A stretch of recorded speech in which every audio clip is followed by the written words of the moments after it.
Welcome to the 180 Days podcast, where teachers and leaders from the education community come to share their wisdom and experience to help educators survive, thrive, and better serve the needs of students.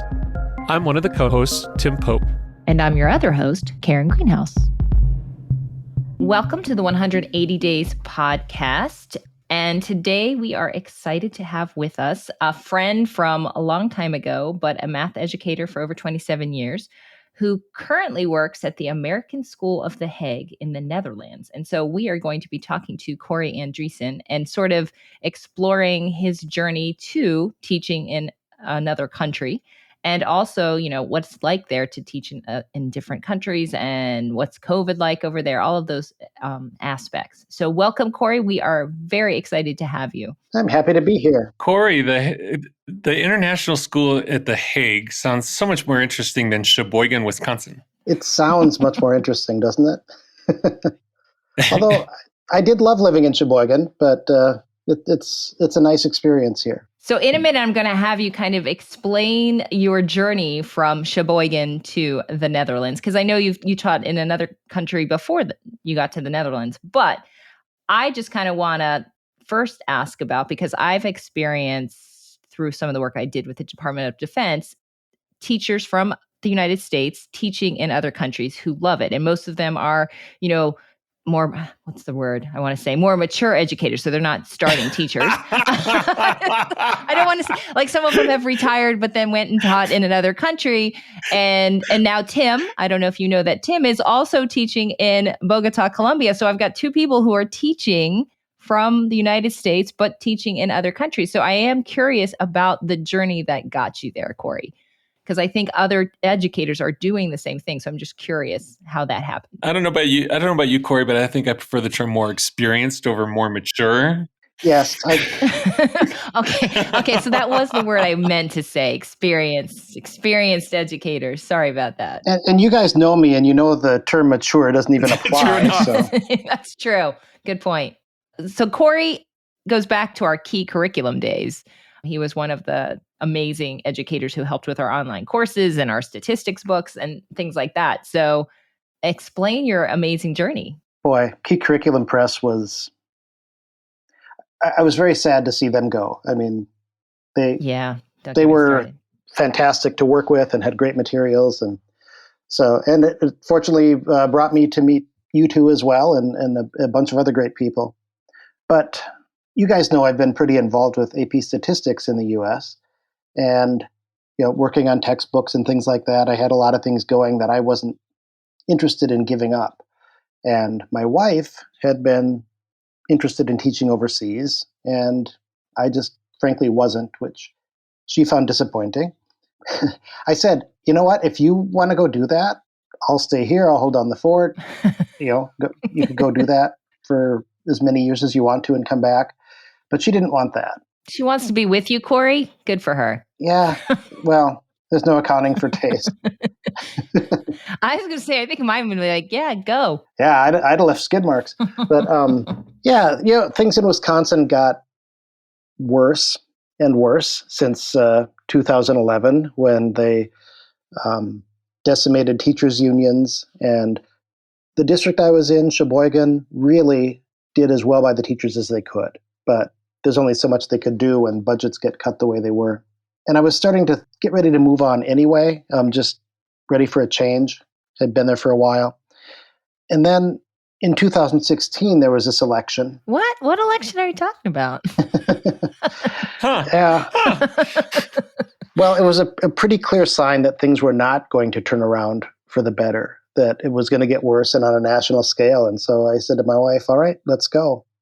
And she had a friend who had just the year before gone to teach in Doha, Qatar, who talked about how great it was. You make so much money, and it's really, really great teaching situation. So then she said, we have a math and a music opening here. My wife teaches music. What the heck? We sent letters. She put in a word for us. We interviewed and got the jobs, and ended up spending 2 years teaching in Qatar. So Qatar, was that also like an American school for international students? No. it was billed as an international school, but several years before they had changed their policies so that I believe it was the only students who could attend that were not Qatari had to be children of employees of Qatar Foundation. So it was a very local population. Interesting. Because I know a lot of the teachers that go over are teaching in international. So they're teaching, United States students that are there with their parents for whatever reason. And Tim, what's your situation in Bogota? So ours really is intended as an international school, and I'm sure Corey can talk about what his current experience is in The Hague. So you get two different groups of students. You get students who are Colombian, who aspire to go to university in the US or in Canada. And so they come to our school. And then we teach about 20% of our student body are basically American kids, either whose parents work for the embassy or oil is a thing here in Colombia. So families Americans who are here as expats that work for the oil companies will send their kids to our school because we do teach the same curriculum as a kid would get in Sheboygan, Wisconsin. So that must have been quite the change from Sheboygan school to, and you're saying Qatar. So Am I saying that right? I've heard it several different ways, even from the natives there. Yeah. So how was that transition? Because it's a totally different student population. I'm imagining a completely different type of curriculum. Yeah, it was not an easy transition. It was an IB curriculum. And for those who are not sure what that means International Baccalaureate, and I will provide a link that explains that a bit more in our show notes. I was not familiar at all with that program, but teaching math is pretty much teaching math. So, but yeah, it was a very different culture, very different, a lot of things that took some getting used to. And then on top of that, right before we made the move, the other Gulf countries instituted their blockade of Qatar. So it was kind of uncertain were we even going to be able to get there. And they were trying to transition, and they used to buy a lot of their dairy from the United Arab Emirates, but they were part of the blockade, so they had to start getting stuff other places, and there's always uncertainty. lot of transition. So what about language barriers or cultural barriers that you learned? Or English was spoken by a lot of people there, so that wasn't too bad. We tried to learn Arabic. Arabic is really hard. Yeah, it is. I think it's up there with Chinese. Yeah, it was very different. But the people were really warm and welcoming and delightful. So then you're at Qatar for 2 years, and so then how did you end up where you are now? Because that's quite the change. Well, we had decided we were going to move on. Decided not to go back to the U.S. yet, if we could find something else. So we had to find a place that had both math and music positions, and that isn't always easy. There aren't that many music positions in a school. We applied places, did the search associates thing. What is that? No, I don't know what that is. It's a job placement agency for international schools. Interesting. And my wife happened to meet at a conference one of the teachers from here, the American School of The Hague, through a mutual friend. Turned out there was an opening here, and they said, well, you want to talk to the director of our schools. He's going to be at the job fair that we were attending that very weekend. So we went to Bangkok and went to a job fair. They did not end up having a math position, but they offered my wife the music position. And we had just heard really good things about the school and decided to accept the position anyway. And then by the end of the year, a math position did open up, but it was grade 5, which I had never taught before. I've been a high school teacher my whole career. Yeah, I want to hear about that. Yeah, it's a bit of a change. And so I've been teaching grade 5, and I'll be going back to teaching high school next year, actually. So how long, you've been there now a year or 2 years? This is my second year. Second year. So you've taught 5th grade for 2 years? Yeah. Okay, let's hear it. What? That's a big transition. Early in my career, there's no way I could have taught 5th grade. I just didn't have the temperament for it. But having had 3 kids and raised kids through those ages, I thought, no, this should be fun. And it has been. It's been really great. One of the things that I found is that mostly I don't care too much what content I'm teaching if I can use it to teach reasoning and thinking. And you can really do that with almost any content. So that's actually been pretty fun. The downside of just the timing is that I haven't had I won't get a year of regular teaching of grade 5 because both these years have been pretty affected by the pandemic. So it's been a constant state of monitor, adjust, reinvent. So I'm curious because in the United States, 5th grade is usually in the elementary schools where it's one teacher who's teaching all the subjects. So where you are, they obviously must switch for subjects? Yeah, it's an unusual situation, but not unheard of. My wife taught in a district where it was a 5-8 middle school. Okay. And so here, it's a 5-8 middle school. So have you learned anything in terms of your pedagogy, instructional strategies that you have learned to implement as a 5th grade teacher that you see yourself carrying forward next year when you go back to high school? Well, I've learned I have to be much more clear with instruction at grade 5, but that's probably true at the high school as well. I would probably benefit from putting more care into making sure the instructions are clear there as well. Yeah, I guess I asked the question. I don't know, Corey, did you ever have any encounters with Pam Harris in our key curriculum days? Boy, the name's familiar, but I don't know. So she did some PD and writing for Key as well. She was part of that family. And I bring her up because she was a high school teacher who didn't teach elementary school, but then had stopped teaching and was raising her family and had started doing a bunch of research into elementary ed and elementary math education just as to be involved as a parent. And she's now written books basically carrying forward some of the things she learned in her elementary research that are often ignored by us arrogant high school math teachers who think we know everything already, but that there's just some phenomenal pedagogical research around elementary math education that's easily applicable at the high school level. That's why I asked the question.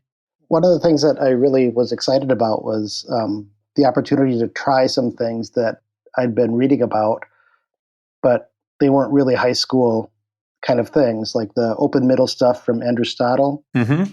I was thinking the exact same thing, yeah. Can you explain that a bit for those that may not be familiar? Well, a lot of his problems are developing reasoning around things that we tend to teach sort of procedurally. Mm-hmm.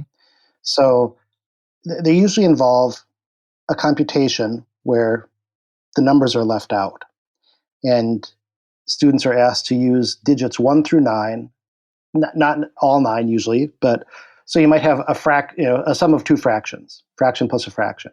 And they have to choose numbers from the digits 1 through 9 to put in those boxes to make the sum as large as possible or as small as possible or something like that. There's a link we can give to a website that has tons of free examples of these kind of tasks. They're really phenomenal in terms of, Corey, like you were saying, one of your primary motivations is, are you teaching reasoning? And those kinds of tasks do a phenomenal job of helping build those problem-solving reasoning skills. Yeah, and it was really interesting to see kids struggle with that, and some knew right away, well, we need big numbers on top and small numbers on the bottom, but others had to kind of work their way towards that. I've actually used Desmos a fair amount with the grade 5, which, as you know, is an online graphing calculator, but it also has some nice other features that have been developed over the last few years that make it really good for using with younger kids and really outside of mathematics as well. You can build activities, you can monitor in real time what they're doing, they can share their work with each other, and you can also incorporate some powerful mathematical tools as well. I'm surprised you're not actually using Geogebra, since you're in another country and Geogebra is the tool over in Europe and all of those places. I haven't used that as much. I know they do have the Geogebra classroom, but I learned about that a bit late and haven't found the time yet to figure out how to learn it. I suspect I would like that as well. Yeah, I think it's a little more, it's got more capabilities than Desmos. So my question, so you're teaching 5th grade and you're in an American school at The Hague. Do they follow a traditional kind of American curriculum, or is it not that at all? Well, in the math department, at least, they use the Common Core. Overseas, they call it the Aero Standards, but it's the same thing. Right. I can't remember what that stands for, but you can probably look that up and provide a link as well. So are your students mostly like what's the student population? Where's that coming from? They're very international, and it's often hard to tell. One thing that has surprised me is how many of these students who are not American, or maybe they are, but have never spent any time in America, and they speak with perfect American accents. And I think that's just because they've grown up in American schools. So are most of the teachers from the United States? Most probably, but not all. In Qatar, we had a big contingent from New Zealand. So that must be interesting. It is. I mean, that's one of the really cool things. And there's a fair amount of turnover at a lot of international schools. Well, isn't that because some of the goal is, we want to see the world, so we're going to teach a couple years here, and then we're going to go somewhere else and see another part of the world? That absolutely is part of the reason. Here, they have a tax break for people who are brought in for certain types of jobs. Teaching is one of them. So the tax rate here is really high, but for the first 5 years, you're taxed on 70% of your income. So 30% of your income is tax-free. Once that 5 years is up, that really goes up. Plus, many private schools, international schools, if you teach there, your kids can go to school tuition-free. But here, they consider that a taxable benefit. So even though the tuition is free, you're still paying half of the tuition in taxes. There's all sorts of creative ways that schools do the whole with taxes in different countries. Like I know my school, I get a third of my salary as a forgivable loan in US dollars to avoid in-country taxes is how they do it. So they essentially lend me a certain amount of money each month. And then once I fulfill my contract, they forgive that loan. Well, so then that must be very different because when I was doing all that work with the Department of Defense, those teachers, because they're on a military base, they're still considered United States. So everything is just United States. And then they get extra allowances for housing and cars and the family. But it's a different experience. The DoD schools, I mean, I wouldn't say better or worse. It's just different because you're right. It's very much you're teaching at Smithville High School, which happens to be located in Wiesbaden, Germany. But in terms of how you're getting paid and this type of school, the culture of the school, because it's all American kids. So it tends to have a much more American feel versus where I'm at. And I mean, Corey, you can speak to your experience at The Hague. You have a bit more diversity in terms of culture. You're still teaching an American curriculum, but you have kids from different places and they bring in their own cultural experiences. I mean, I don't know if we want to go into this segue at some point, but like this past week at school has been an intriguing cultural experience for me as the school has done various events around the recent events in the States around bias and prejudice against Asian Americans. And so we've done a bit at school and all the teachers lead. We have like a advisory group type thing. And it was an intriguing conversation with my advisory students on the topic. The reason I brought up that 5-year tax ruling was because a lot of people leave here after 5 years. So one of the things about international teaching that you mentioned is you get to know a lot of people from around the world, and then they leave. And then you know people everywhere, and new people come in. So that constant turnover of people coming and then leaving, suddenly I have friends everywhere after just a couple of years of doing this. Well, Corey, can you back up and just step by step, like how do you even get started? Like you decide either A, you're 23 and want to go see the world before you settle down, which is what a bunch of my colleagues are, or B, you're at the other end and you've raised your kids and you want to finish your career and go visit interesting places and try new challenges. So if I'm just a teacher in Wisconsin, how do I even get started looking into that world? Well, you would usually start with one of the agencies like Search Associates or ISS, International School something. They merged with Schrole, Schrole, which was another one. I think ISS and Schrole are one now, maybe. Links to be provided. It's difficult because you don't know what to even ask, what things to look for. But there's a lot of variety in the quality of the schools, the teaching situations. We went to Qatar and, their salary wasn't listed as that high in American dollars. But they provide housing.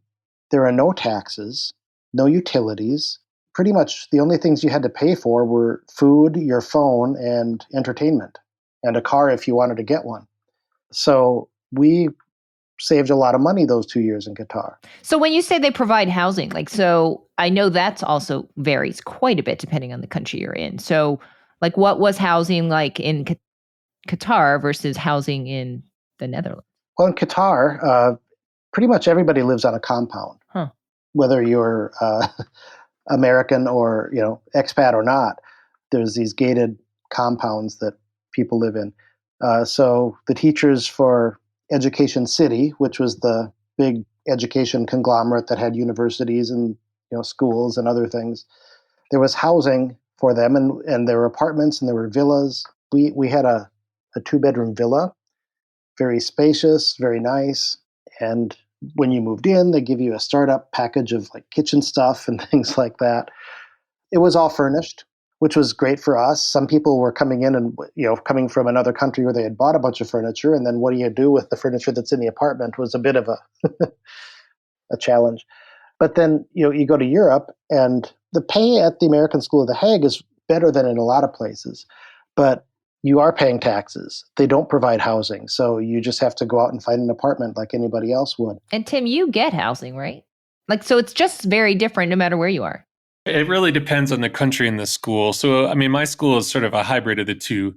Like we live in just a regular apartment, but the school fully furnishes it. And the first year, actually, the school picks your apartment for you because they want to make sure that you're in a safe neighborhood and have a clean apartment that's close to the school. So the first year, the school required they get your apartment for you. And then after that, like we're getting ready to move into another apartment next year. And so after the first year, you can move wherever you want. And the school gives us a monthly stipend. And then you can decide, like the place I'm in right now is within the school stipend. So I don't pay for housing. Now, next year, we've decided that we're willing to pay a little more to upgrade our accommodation. So we're gonna look for an apartment. Actually, that's what we're doing after this podcast is going walking neighborhoods to look for a place to live next year. So it really depends. And then, like I was talking about earlier about how our school does salary, the schools are competitive. They know they're competing for a pool of teachers, especially. And I don't like Corey. You can speak to this as well. My understanding is that it's a sort of a informally tiered system. There are schools that are easier to have as sort of your first stop in your international teaching tour. And like China, some of the Middle Eastern schools tend to be there.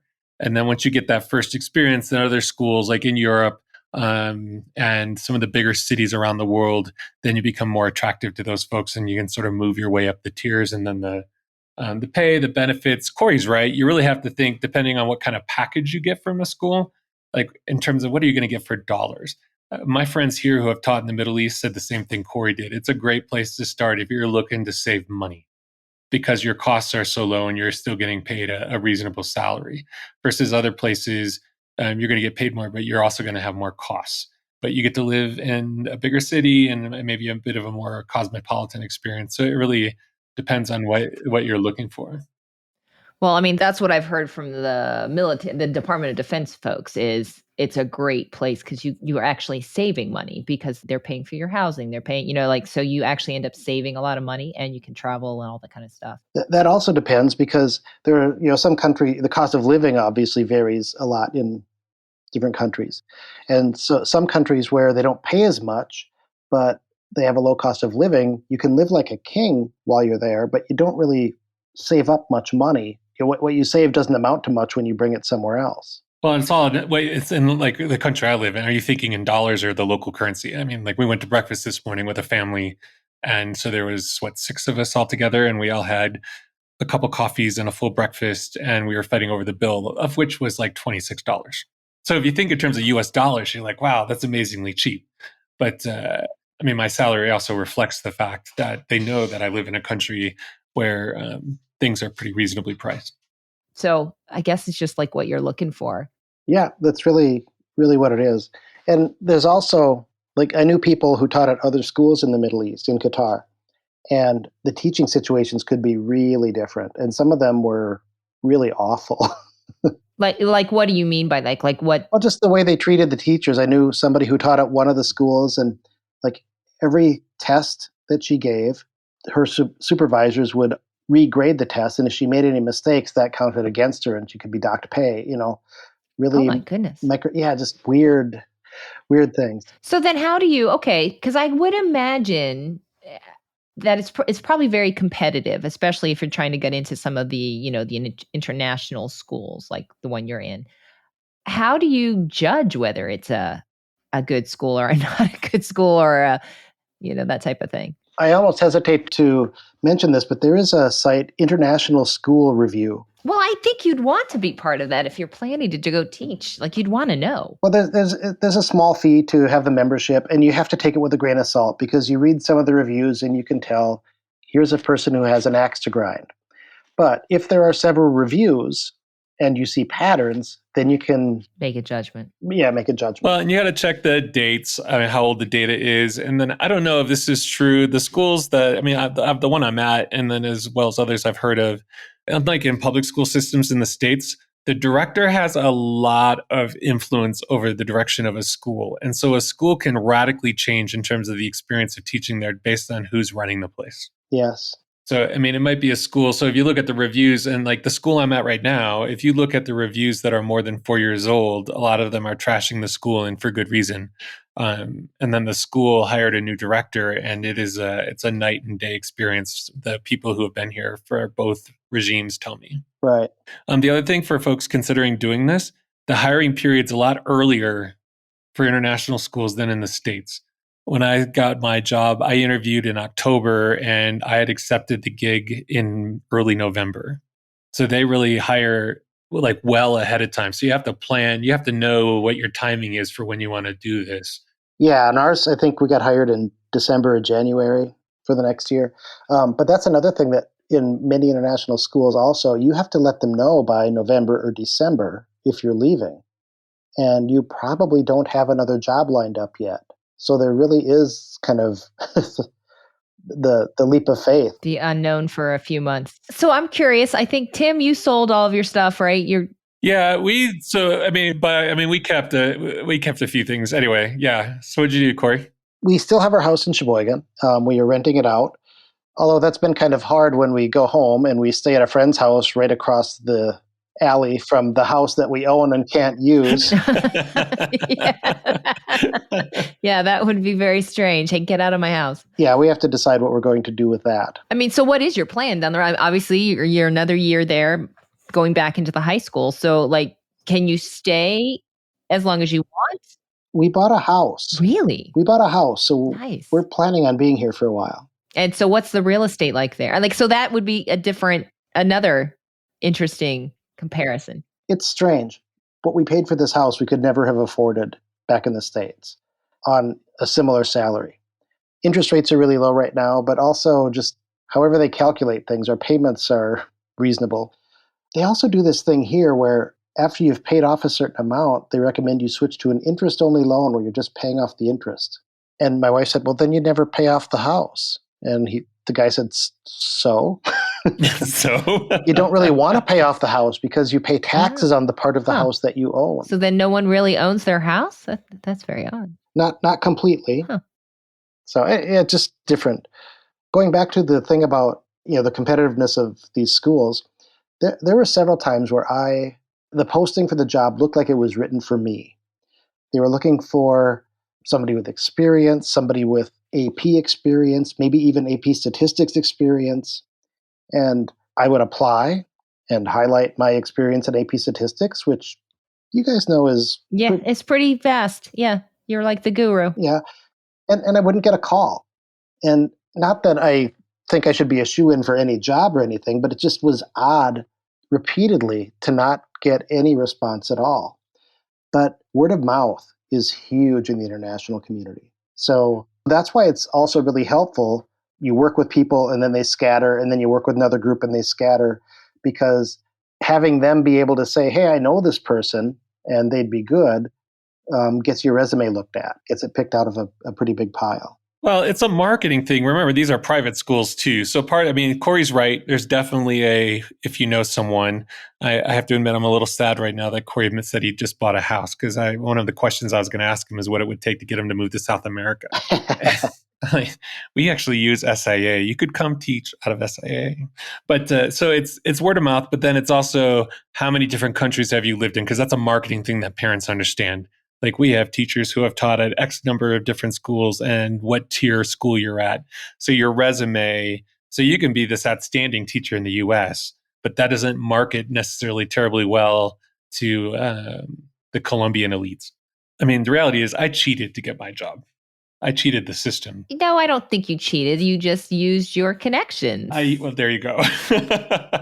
And I do think that matters. It's the same in the Department of Defense ones. Like it's all about connections, who you know, and getting in there for the few positions that are open. You have to. And the other thing, Corey, I'm curious to get your take on this as well, because you talked earlier about how teachers don't necessarily stay very long. Like at my school, there's like maybe a quarter of the teachers that are what I call lifers. Like they're either native Colombians or they're North Americans who came here and either met someone or whatever and decided this is the place they're going to spend the rest of their professional careers. And then the rest are folks who stay anywhere from 2 to 5 years.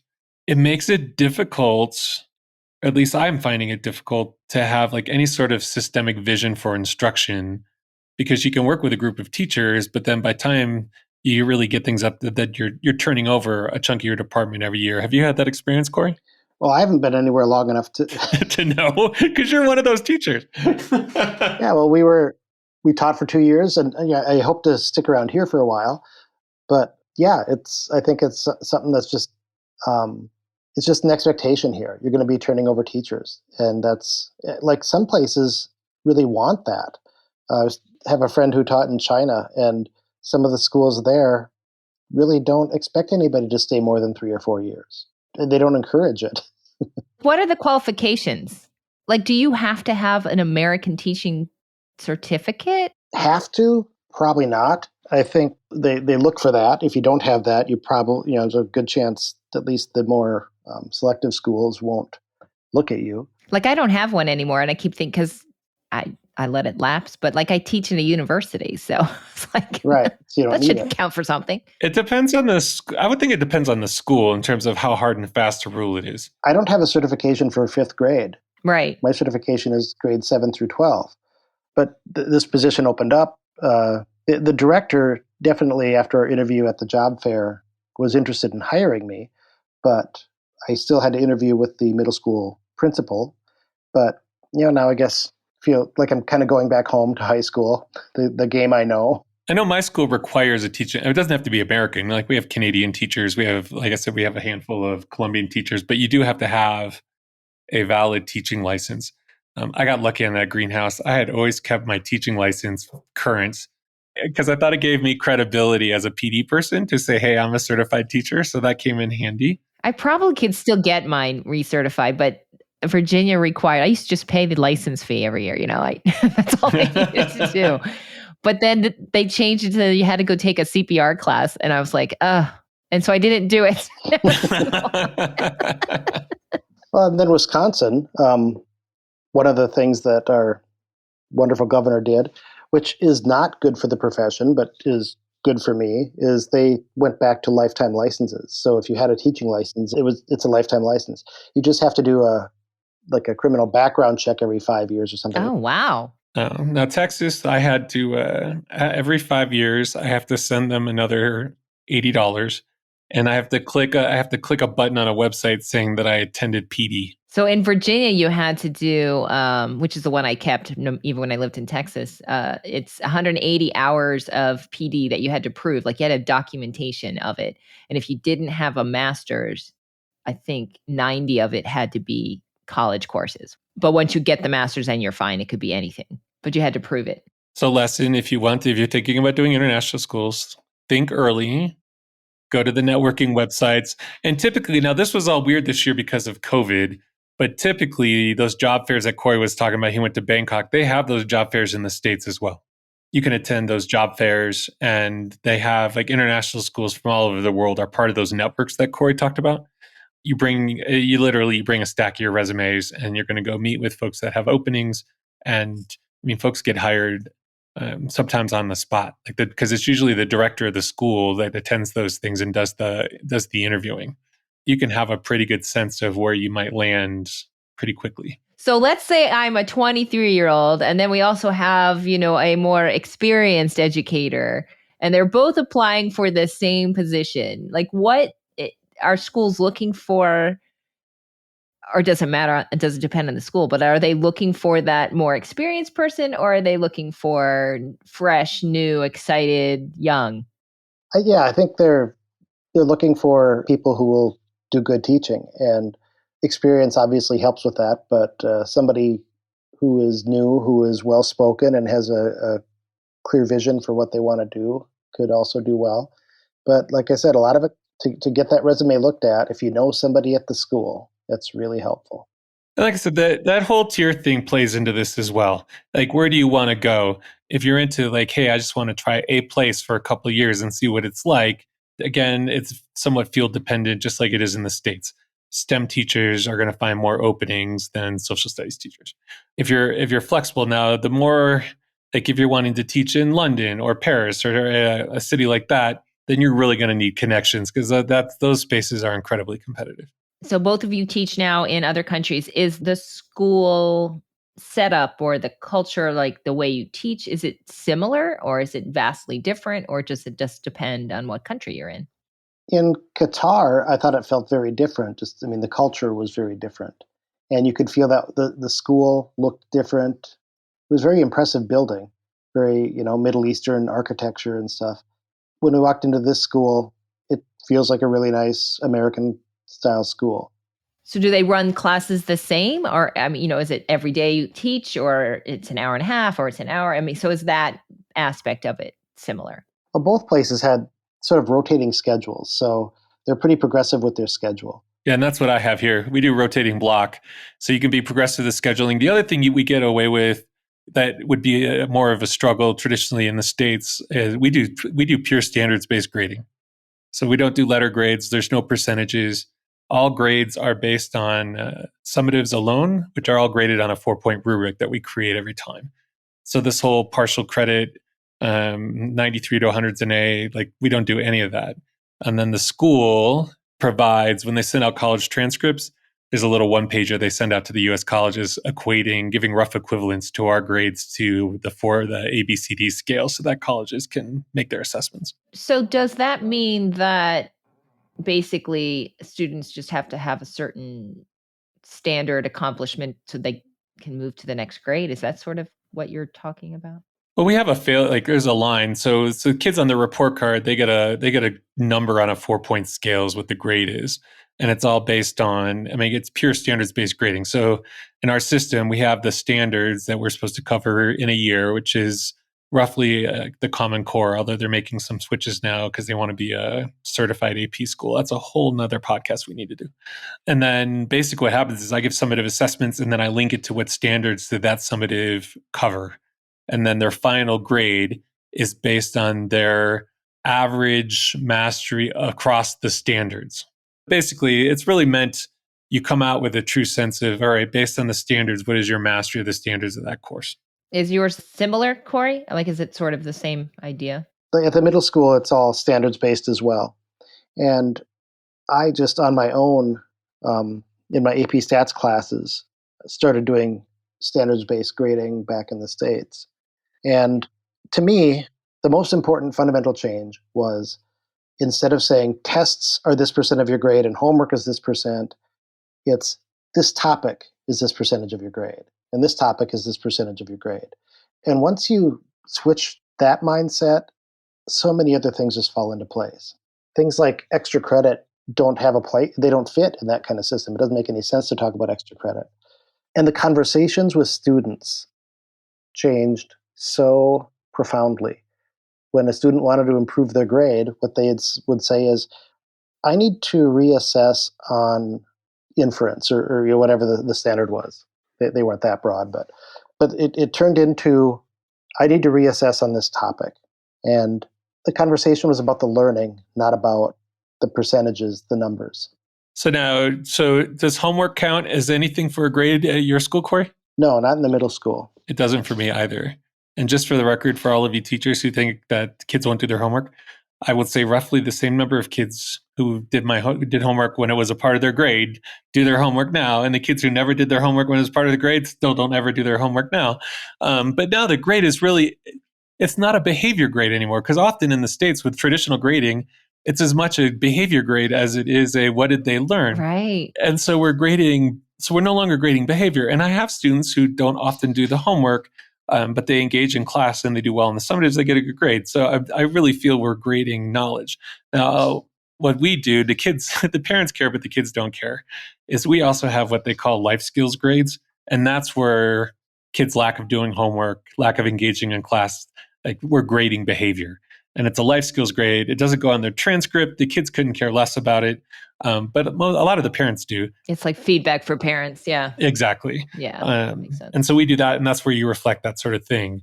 But I find it freeing to have the system. Yeah, I don't know. Like, why don't we do that in the United States? Because to me, it just makes so much more sense. Because you're actually focusing on what they're learning, not on, as you said, the behaviors. I quit grading homework ages ago. Yeah, me too. Oh my God, who has the time?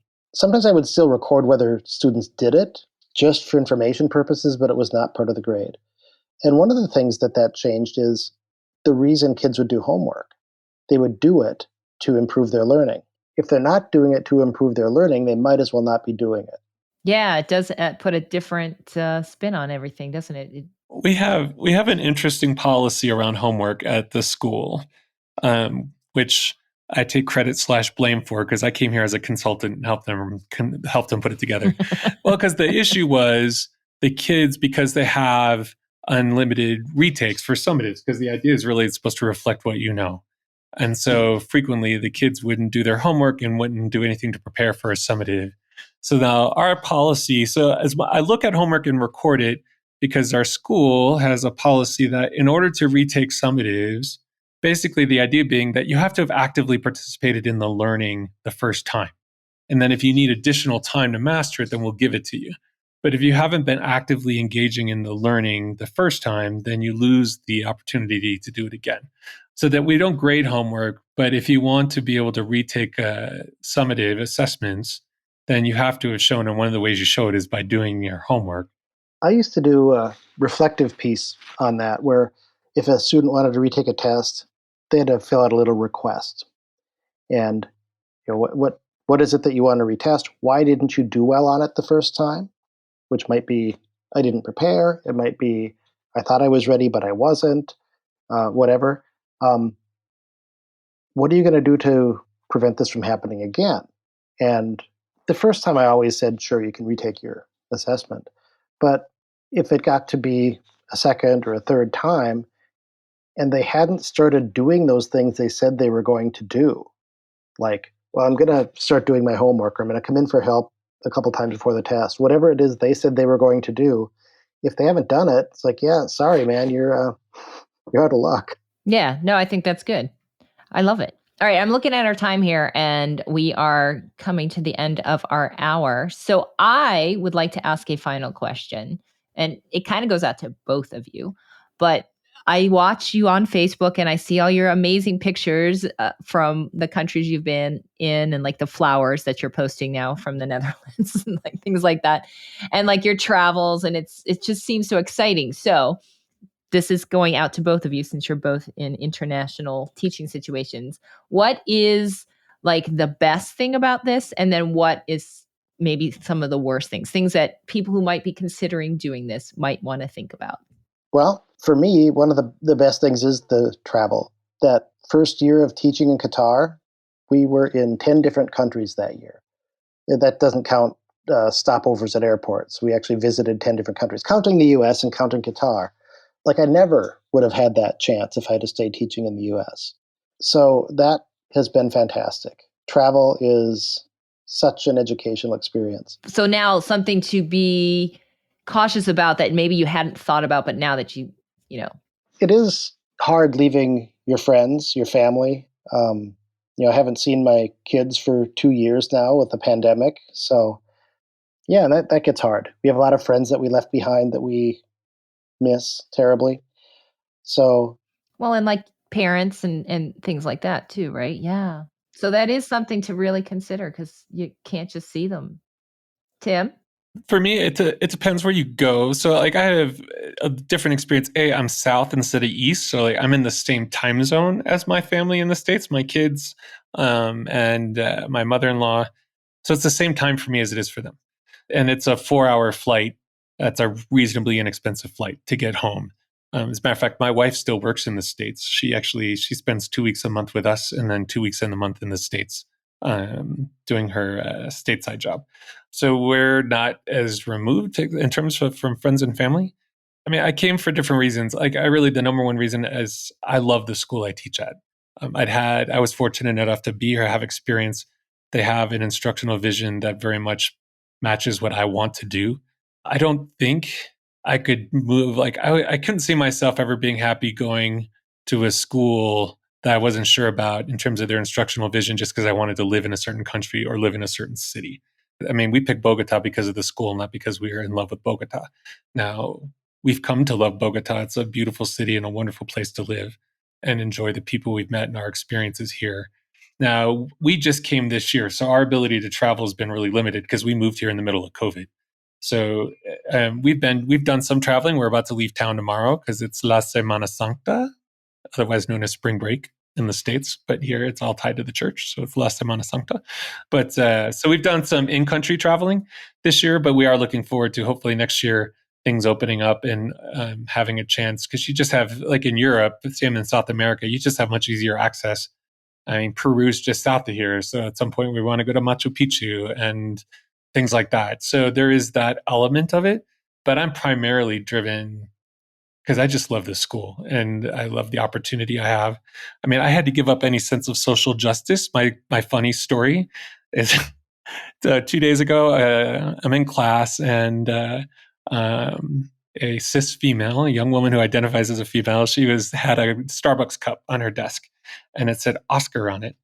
And I said, so why do you have Oscar's coffee? And she looked at me like I was an idiot. I said, Mr. Pope, Oscar's my driver. He got my coffee for me on the way to school this morning. Of course. So I don't have that. I don't have that element to my career anymore. But anyway, I mean, the challenge is it really, as someone who had never lived in another country, I mean, there's just the adaptation any expat has in terms of functioning in a country where I'm far from fluent in Spanish. I can typically take care of myself when I need to. I definitely can order a beer and I can ask where the bathroom is. But I mean, that's those sort of adjustments, but that would be true leaving the country. I mean, the other thing I would say in terms of the advantage, so I don't know, Corey, were all your kids grown and out of the house before you left? No, our son was still with us and he was willing to go or he wouldn't have gone. So he graduated from Qatar Academy in Doha. That was the other. So we have 2 of ours. So my son's a senior this year, and then we have a daughter who's in 8th grade. When you grow up in the States, because the U.S. is like one of the most powerful nations in the world, you get sort of a parochial sense of the whole world is seen through an American lens. And I really have enjoyed giving at least my 2 youngest kids the opportunity to gain a perspective of not only the rest of the world, but even of the U.S. as seen from the outside. Has been an experience that we've treasured and are thrilled to have been able to provide. Some people are really surprised to find out that not everybody in the world really wishes they could live in the U.S. Exactly. And that, I think that alone is something that, like you said, Tim, like it would be great for your kids to experience as well, is that the world is not U.S. centric. And then Greenhouse, the one thing I think we gave short shrift to, just because Corey and I don't have the experience, is make sure we give folks the links to the Dodia stuff in terms of how to get involved in there, because that's a different game. Absolutely. I'm gonna link to all of them because it's all very it is very different game. Absolutely. So yeah, in our show notes, make sure you check it out. We'll have all the links to all the places that were mentioned and the resources if you're interested in possibly teaching internationally. So thank you so much, Corey, for joining Tim and I and sharing your international teaching experiences. I think this will be a really helpful podcast for any educators out there who've been considering this, because it has its advantages, its disadvantages, and it's really nice to hear it from the 2 of you actually sharing that. So thank you very much for joining us. There will always be those who scoff at intellectuals, who cry out against research, who seek to limit our educational system. The educated citizen knows how much more there is to know. Knowledge is power, more so today than ever before.